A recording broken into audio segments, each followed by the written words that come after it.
Stop scrolling for a second. In the next 9 minutes, I'm going to prove something that sounds almost impossible.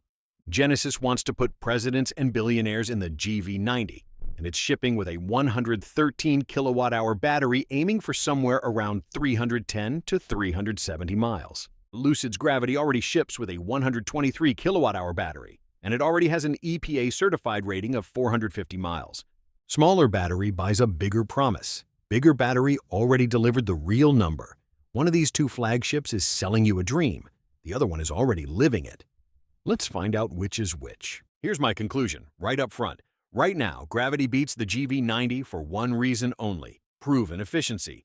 Coach doors, diamond quilting, a silhouette inspired by a Korean MoonJar.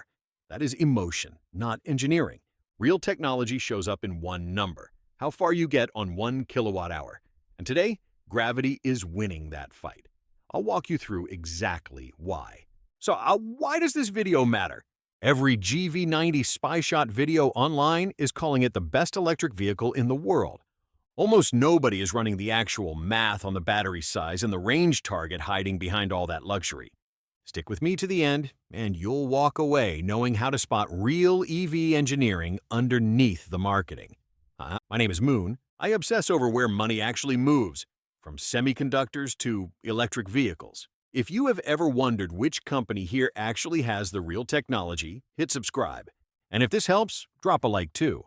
Let's break a myth people believe without thinking twice. If a car looks luxurious, it must be technologically advanced. According to multiple authoritative sources that inspired this breakdown, the GV90 gets oil-tanned leather seats, diamond quilting, and a leather-wrapped headliner. There's even a patented rotary column shifter, a gear lever that rises out of the console the moment you start the car. The exterior design borrows from 1930s and 40s streamliner cars. Oh, and the rear is shaped after a traditional Korean MoonJar. Honestly, that's a work of art. But none of that answers the one question that actually matters. How far do you get on 1 kilowatt hour of electricity? And this is where it gets interesting. Let's line up the numbers we actually have. The GV90 is built on Genesis's next-generation platform, with a 113 kilowatt-hour battery targeting somewhere around 310 to 370 miles.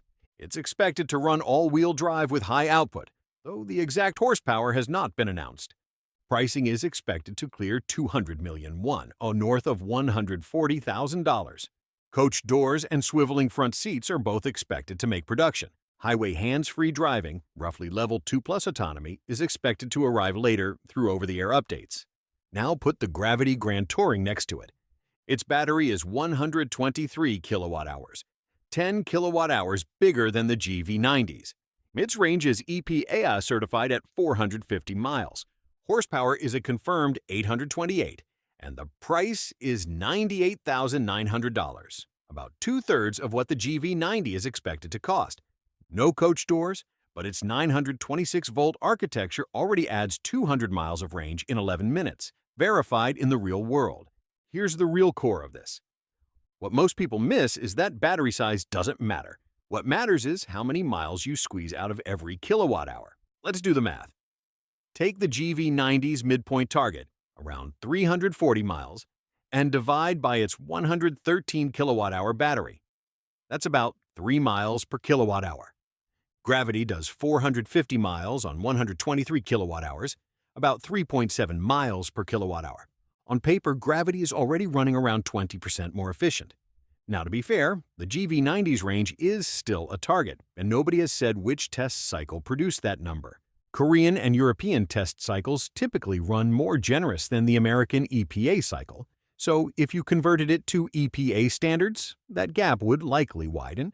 Gravity's number, on the other hand, already passed the toughest range test in the industry.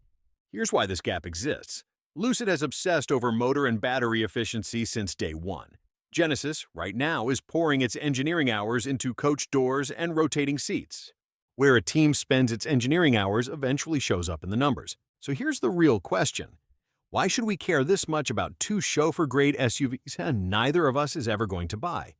Because this is exactly why flagship models matter, and I want to slow down here. A car company puts everything it has, every dollar, every engineer, every bet on the next decade into its most expensive, most extreme model. The Flagship isn't built to turn a profit. It's built to prove something. Think of it like a science fair. The Flagship is the giant, over-engineered project that costs way more than it should, not because the company expects to sell 1 million of them, but because it proves the engineers can actually build what they're bragging about.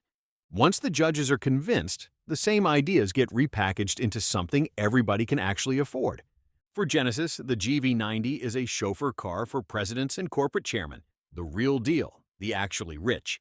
Its whole job is prestige, not performance, which means Genesis isn't chasing range with this car. It's chasing Rolls-Royce and Maybach customers. Lucid is doing the opposite with Gravity. It's chasing real-world EV buyers, the Tesla and Rivian crowd, with efficiency, not spectacle. Both are flagships. They're just fighting for completely different customers. Now here's the part that actually matters for your money, the trickle-down effect. Gravity's 926-volt architecture and its high-density motors are portable technology. Cut the cost and you can drop them straight into a cheaper model. Lucid is already preparing to do exactly that with a mid-size model in the $40,000 range. The GV90's coach doors, RotaryShifter, and diamond-quilted seats are different. They're expensive by design, which makes them brutally hard to push down into a mass-market car. Chauffeur-grade luxury tech almost never trickles down. That's exactly why Bentley and Rolls-Royce have stayed parked at the same price tier for decades. Think about your smartphone for a second. The wild camera and the fastest chip always show up on the $1,000 flagship first. A year or two later, that exact same technology, just cheaper to manufacture, shows up in the $300 phone everybody actually buys. Electric vehicles work exactly the same way. So the signal investors should actually watch is this. Which technology can ride a cost curve down into the mass market? Lucid's efficiency tech can make that trip. Genesis's ceremonial tech is probably staying locked inside the flagship. And that difference is what eventually shows up in revenue growth and margin structure. Now you're probably thinking that the GV90 was never built to win a range contest.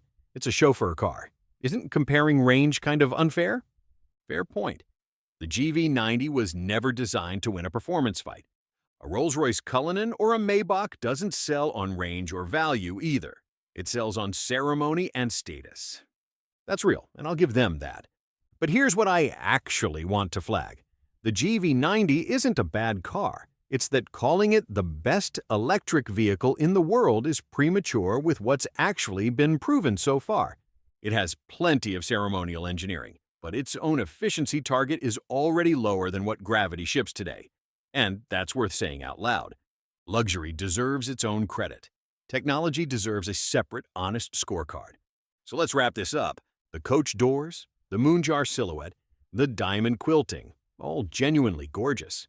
But on the one number that actually defines an electric vehicle, miles per kilowatt hour, Gravity is already ahead, based on every target published so far. Luxury and engineering are two different stories. That's the real lesson from putting these two flagships side by side. If this helped, hit like. And the second the GV90's official specs drop, I'll be back with an updated comparison.